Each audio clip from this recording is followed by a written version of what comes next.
Heading देना तुम लोग जो है क्या व्याकरण। हाँ व्याकरण जो है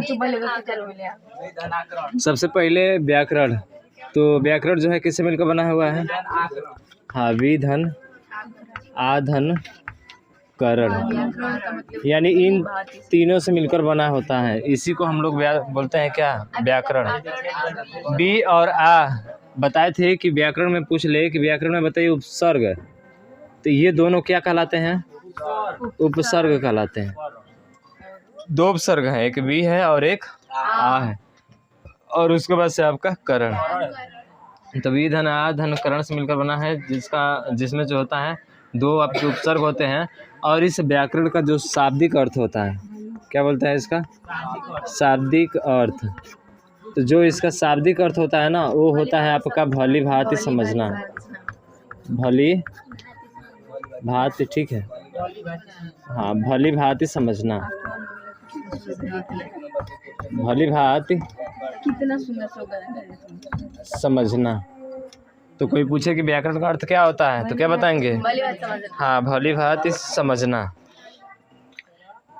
उसके बाद से व्याकरण की परिभाषा क्या होती है? व्याकरण की परिभाषा क्या होती है? हाँ व्याकरण एक ऐसा ग्रंथ है, हाँ शुद्ध बोलना, शुद्ध लिखना और शुद्ध पढ़ना क्या किया जाता है? सिखाया जाता है। उसे ही हम लोग क्या बोलते हैं? व्याकरण बोलते हैं। ठीक है, तो व्याकरण जो है हेडिंग होगा, और व्याकरण में लिखेंगे व्याकरण हेडिंग देकर लिखिए, उसमें लिखिए व्याकरण एक ऐसा ग्रंथ है।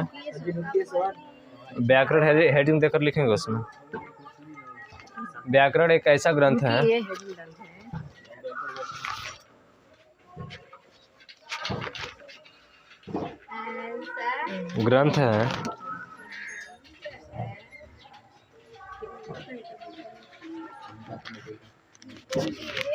व्याकरण एक ऐसा ग्रंथ है जिसके द्वारा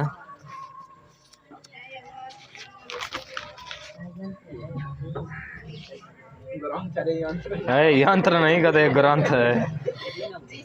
व्याकरण एक ऐसा ग्रंथ है जिसके द्वारा शुद्ध उच्चारण, जिसके द्वारा किसी भाषा का लिखना, जिसके द्वारा किसी भाषा का शुद्ध उच्चारण।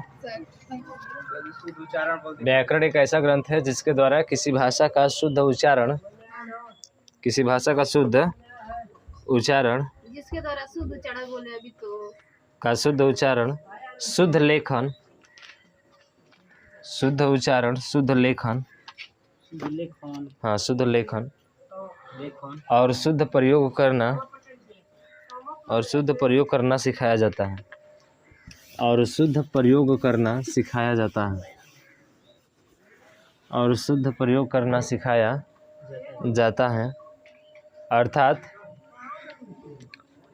अर्थात व्याकरण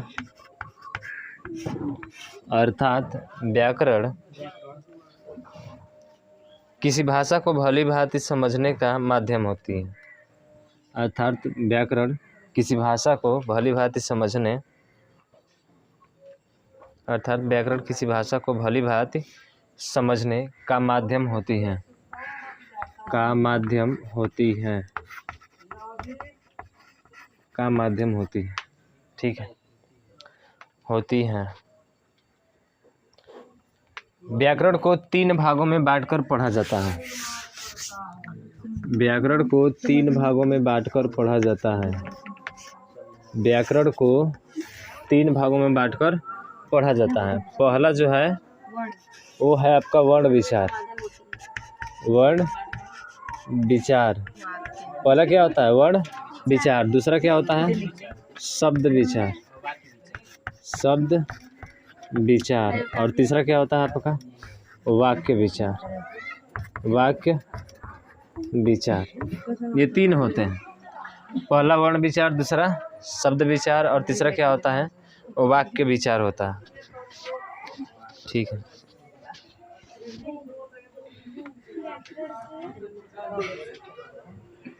अब देखना है एक चीज़ हम लोग देखेंगे। वर्ण विचार। वर्ण विचार क्या होता है? ध्यान दो यहाँ पे। वर्ण विचार क्या होता है? वर्ण जिसको हम लोग अक्षर बोलते हैं, ठीक है, अक्षर भी कहा जा सकता है इसको। तो कहने का मतलब ये है कि जैसे कि मात्रा में अ हो गया, ठीक है, छोटी, उसके बाद से छोटा ऊ, तो ये जो होते हैं ये सब क्या होती है आपकी वर्ण होती है। यानी कि अ को जो है आप तोड़कर इसको जो है अलग नहीं कर सकते। तो भाषा की सबसे छोटी इकाई, भाषा की वह सबसे छोटी इकाई जिसके और टुकड़े नहीं किया जा सके, यानी उस शब्द के जो है कोई भी टुकड़ा नहीं किया जा सकता है, उस अक्षर का जो है उस वर्ण का टुकड़ा जो है हम लोग नहीं कर सकते हैं, वही क्या कहलाता है, वर्ण कहलाता है। ऐसे जब भी हम क बोलते हैं तो क में जैसे हल चिन्ह देते हैं नीचे, तो ये क आधा है, अब इस क को तोड़कर आप दोबारा नहीं लिख सकते। लेकिन अगर ये क ऐसे लिखा गया है तो इसका मतलब इसमें हाँ, इस क में जो है आपका अ पहले से क्या हुआ है, छिपा हुआ है, तो आधा क प्लस क्या हो जाता है, अ आ जाता है। जब भी हम लोग उच्चारण करते हैं ना, व्यंजन होता है ये, और जब भी इसका उच्चारण करते हैं तो इसमें क्या आता है, अ आता है, यानी इसका टुकड़े हो सकता है, इसलिए ये वर्ण हमारा नहीं होगा। वर्ण कौन सा होगा, जिसके टुकड़े नहीं किया जा सकते। अर्थात लिखित रूप से, अब सबसे छोटी इकाई यानी लिखित रूप से भी भाषा की सबसे छोटी इकाई क्या हो जाएगी, वर्ण ही हो जाएगी। तो वर्ण क्या होता है, भाषा की वह छोटी से छोटी इकाई जिसके और टुकड़े न हो सके या न किए जा सके। अर्थात लिखित रूप से भाषा की सबसे छोटी इकाई क्या होती है, वर्ण होती है। तो लिखेंगे इसकी परिभाषा, वर्ण विचार हेडिंग देकर, हाँ वर्ण का हेडिंग देकर लिखिए, इसमें लिखिए भाषा की वह छोटी से छोटी इकाई, भाषा की वह छोटी से छोटी इकाई, वह छोटी से छोटी इकाई जिसके और अधिक टुकड़े न हो, जिसके और अधिक टुकड़े न हो, जिसके और अधिक टुकड़े न हो,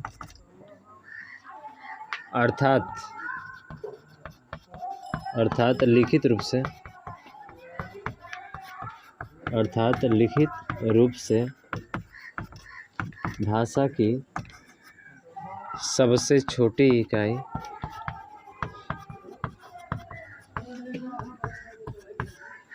क्या होती है, वर्ण होता है, वर्ण होता है, ठीक है। यानी कि भाषा की वो छोटी से छोटी इकाई जिसके और अधिक टुकड़े न हो, अर्थात लिखित रूप से भाषा की सबसे छोटी इकाई क्या होती है, वर्ण होती है, ठीक है। आया समझ में। हाँ, वर्ण के दो भेद होते हैं, एक स्वर होता है और एक व्यंजन होता है। अगर इसका बात किया जाए तो एक स्वर हो जाएगा और एक व्यंजन, तो इसको भी लिख लेना। वर्ण के दो भेद है, स्वर और व्यंजन, हालांकि इसको हम बाद में जानेंगे, ठीक है। स्वर को अलग पढ़ेंगे और व्यंजन को अलग, फिर से देखेंगे दोनों को एक साथ। हो गया यहाँ तक। हाँ, अब इसी में आएगा एक चीज़ और, जो जिसको बोलते हैं ध्वनि। क्या होगा, ध्वनि। चलिए तो ध्वनि के बारे में बात कर ले। तो ध्वनि का मतलब जो हमारे मुख से क्या हो रही है, निकल रही है। हम बोल रहे हैं तो हमारे मुख से ध्वनि निकल रही है। इसका मतलब हुआ क्या कि मौखिक रूप से भाषा की सबसे छोटी इकाई क्या होती है, ध्वनि होती है। हाँ, अभी भी जो सुन रही हो वो भी ध्वनि है। हाँ, जो बोल रही हो वो भी ध्वनि है, ठीक है। तो इसलिए हमारे मुख से निकलती है, तो मुख से निकलने की वजह इसको क्या कहते हैं, मौखिक रूप से भाषा की सबसे छोटी इकाई क्या होती है, ध्वनि होती है। तो ध्वनि के बारे में बस इतना ही लिख लेना, लिखना। मौखिक रूप से भाषा की सबसे छोटी इकाई ध्वनि होती है। मौखिक रूप से भाषा की सबसे छोटी इकाई, मौखिक रूप से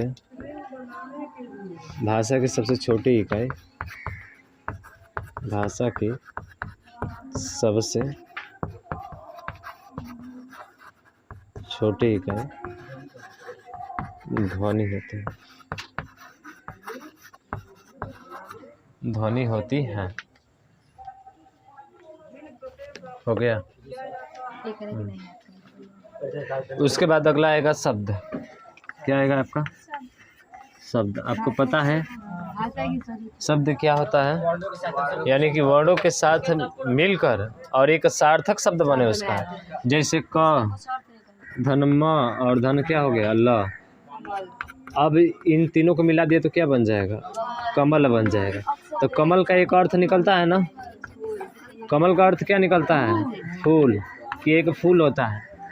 यानी कि वर्णों का जब दो या दो से अधिक वर्ण मिलते हैं और मिलने के बाद से उनका अपना एक अर्थ होता है या उसका एक अर्थ निकलता है, उसी का नाम क्या होता है? शब्द होता है। यानी कि जब दो या दो से अधिक वर्ण मिलते हैं, जब दो या दो से अधिक वर्ण मिलते हैं तो उनका कोई ना कोई क्या निकलता है? अर्थ निकलता है। उसे ही नाम क्या देते हैं हम लोग? शब्द देते हैं। अब ये नहीं कि क ल म, ये भी शब्द हो जाएगा कलम। अगर म क ल ये क्या कहलाता है? देखिए सुनिए, सुनाइए। पहला अक्षर हटे तो मल बन जाए, बीच हटे तो कल बन जाए, अंत हटे तो कम हो जाए। ऐसे नहीं। तो ठीक है, ये तीनों को ले रहे हैं तो कमल हो गया। कलम भी बन सकता है, लेकिन मकल हो सकता है क्या यहाँ पे? अब मकल का मतलब क्या होता है जी?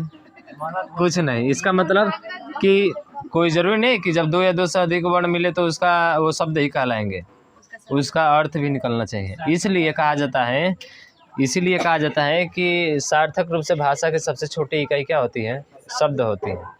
सार्थक का मतलब जिसका अर्थ क्या होता हो? निकलता हो। तो लिखेंगे शब्द। सीधा एक लाइन में इसकी परिभाषा है। वर्णों का सार्थक समूह क्या कहलाता है? शब्द कहलाता है।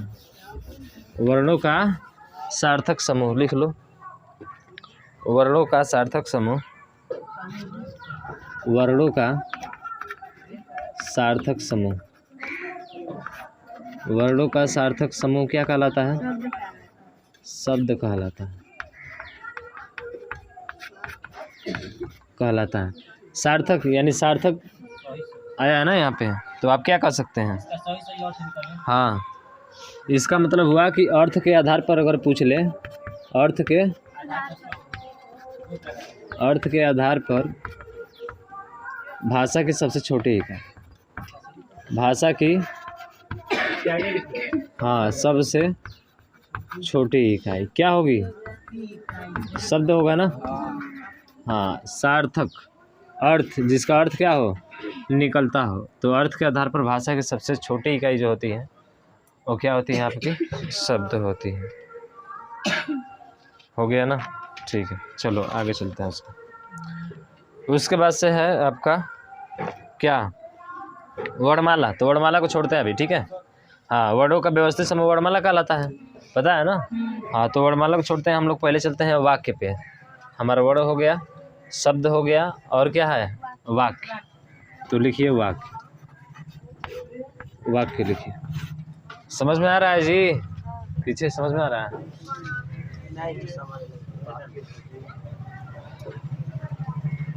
क्या होगा? तो देखिए, वर्ण से मिलकर आपका क्या बनता है? शब्द बनता है। और शब्द के साथ जो है, यानी शब्दों का जो सार्थक समूह होता है उसे वाक्य कहते हैं। कहने का मतलब है, हाँ, शब्दों का सार्थक समूह वाक्य कहलाता है।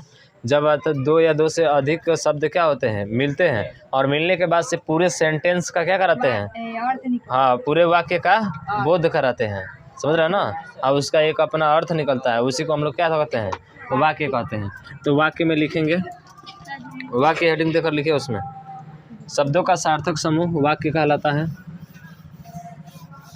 शब्दों का सार्थक समूह वाक्य कहलाता है। शब्दों का सार्थक समूह, सार्थक समूह वाक्य कहलाता है। वाक्य कहलाता है। अर्थात जब दो या दो से, अर्थात जब दो या दो से, अर्थात जब दो या दो से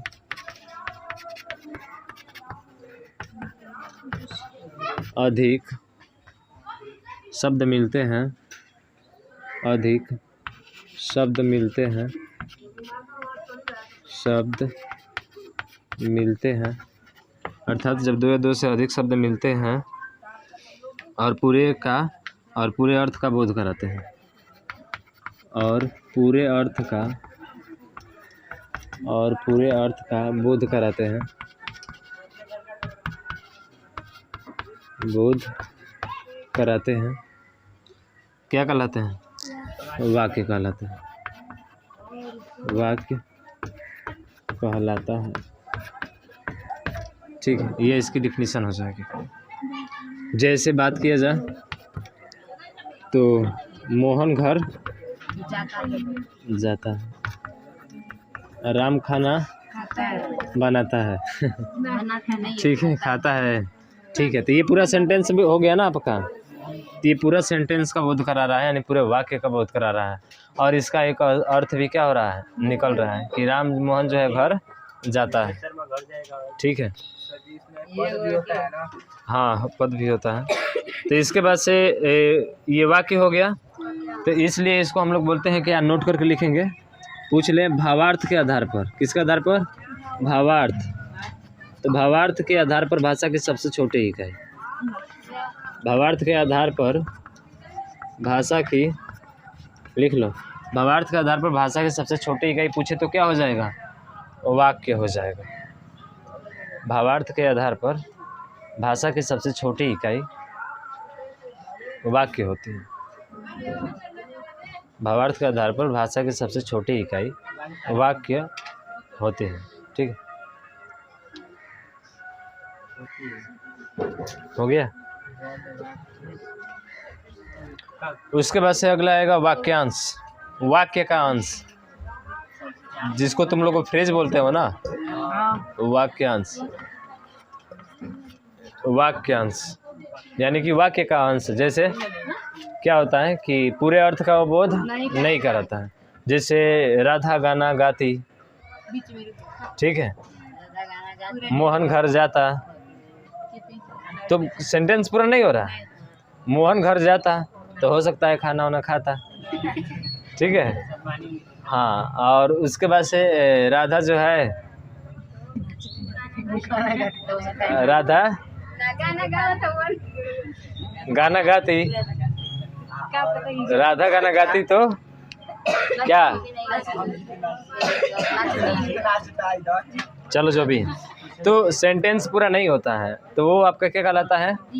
वाक्यांश कहलाता है। तो वाक्यांश क्या होगा? तो वाक्य का भाग ही होगा, इसी वाक्य का भाग होगा ना। मोहन घर जाता है और बांसुरी बजाता है, तो यहाँ से मोहन घर जाता, अब छोड़ दिया, सेंटेंस अलग हो गया, वाक्य का कुछ भाग ले लिए वहाँ से। जैसे वाक्य का कुछ भाग लिए तो वही क्या कहला गया है तुम्हारा? वाक्यांश कहलाया। ठीक है, तो वाक्य का जो भाग होता है उसी को हम नाम क्या देते हैं? वाक्यांश देते हैं। ठीक है, कहा जाता है ना, यदि कृष्ण बांसुरी बजाता तो राधा नाचती, लेकिन श्री कृष्ण बांसुरी बजाता यहीं पे आके अटक गए, तो अटक गए तो फिर क्या हो गया? ये वाक्यांश हो गया। ठीक है, हाँ, तो लिख लेंगे, वाक्यांश भी लिख लीजिए, उसके बाद से खत्म करते हैं, फिर कल लिखाएंगे। लिखिए वाक्यांश, लिख लीजिए इसको, लिखिए आगे उसके वाक्य प्लस अंश। वाक्यांश किससे मिलकर बना हुआ है? वाक्य प्लस अंश। बराबर लिख लो, बराबर लिख लो, वाक्य का भाग, वाक्य प्लस अंश बराबर वाक्य का भाग, वाक्य प्लस अंश बराबर वाक्य का भाग, वाक्य का भाग, भाग नहीं, ठीक है, भाग, भाग भाग। एक स्कूल में जो थे तो एक बोल रहा था कि जो है किससे आते हो? तो हम लोग वैन से आते हैं। तो वो कह रहा है एक लड़का कि सर ये जो है ना, ये जो है दुपहिया से आता है। दुपहिया का मतलब समझ रहे हो? अरे पैर से। दुपहिया का मतलब साइकिल नहीं है, दो पहिया का मतलब ये दो पैर से आता है। समझ रहे हो ना? तो हाय, वो एडवोकेट का लड़का है, तो कहें कि एडवोकेट वाला यहाँ पे लेकर चल रहे हो का तुम? जो है बुझल बुझा रहे हैं यहाँ पे। बोलता बहुत है। चलो लिखो इसको, बहुत अच्छा। वाक्य प्लस अंश वाक्य का भाग। तो लिखेंगे जब किस, लिखे इसमें, जब दो या दो से अधिक शब्द मिलते तो हैं, जब दो या दो से अधिक शब्द मिलते तो हैं, जब दो या दो से अधिक शब्द मिलते तो हैं, मिलते तो हैं, परंतु पूरे का अर्थ, परंतु पूरे का अर्थ, मिलते तो हैं। हाँ मिलते तो हैं, परंतु पूरे का अर्थ का बोध नहीं करा पाते। पूरे अर्थ हाँ पूरे का अर्थ, हाँ पूरे अर्थ का, ऐसे लिखना, का हटा देना वहाँ पे, ठीक है। हाँ पूरे अर्थ का बोध नहीं कराते, करा पाते हैं। हाँ नहीं कराते, पूरे अर्थ का बोध नहीं कराते, वाक्यांश कहलाता है, वाक्यांश कहलाता है, हाँ कहलाता है। जैसे यदि कृष्ण बांसुरी बजाता, यदि कृष्ण बांसुरी बजाता, बस यदि कृष्ण बांसुरी बजाता, यदि कृष्ण बांसुरी बजाता, यदि कृष्ण बांसुरी बजाता, और लास्ट में ये दे देंगे हम लोग, ठीक है। तो वाले नाचते लिख रहे हैं। मन को हरने वाला, मन को हरने वाला, कौन है? तो पूरा नहीं हो रहा है अर्थ इसका। मन को हरने वाला, कौन हरने वाला? मनोहर, भगवान कृष्ण है ना।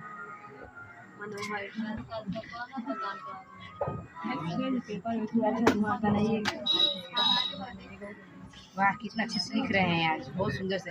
स्कूल में खूब सुंदर से लिखने बने। हाँ हाँ स्कूल में खूब बढ़िया से लिखने बने। तो खूब हाँ जानते हैं कितना बढ़िया से। देखो आगे आगे जो हम लोग पढ़ेंगे वो शब्द और पद पढ़ेंगे उसमें, ठीक है। शब्द क्या होता है और पद क्या होता है, यानी कि शब्द को जब अकेला प्रयोग किसी भी वर्ण को जब उसका सार्थक अर्थ निकलता है, जब उसको अकेला प्रयोग करते हैं तो वो क्या कहलाता है? शब्द कहलाता है, ठीक है। हाँ और जब उसे वाक्य में प्रयोग करते हैं तो वो क्या कहलाता है? पद कहलाता है। यानी कि वाक्य में जब किसी शब्द का प्रयोग करते हैं तो दूसरे शब्दों के साथ उसका संबंध को क्या करता है? बताता है या संबंध स्थापित करता है, इसलिए वहाँ पे वो पद हो जाता है। और अकेला आता है तो वहाँ पे क्या होता है? शब्द होता है। तो कल हम लोग पढ़ेंगे पद और शब्द में अंतर, ठीक है। पहले तो जानेंगे पद क्या होता है, पद कर्म, पद कर्ता, ठीक है। हाँ ये सब हम लोग पढ़ेंगे जो है अगले दिन। दिखाए तो हाँ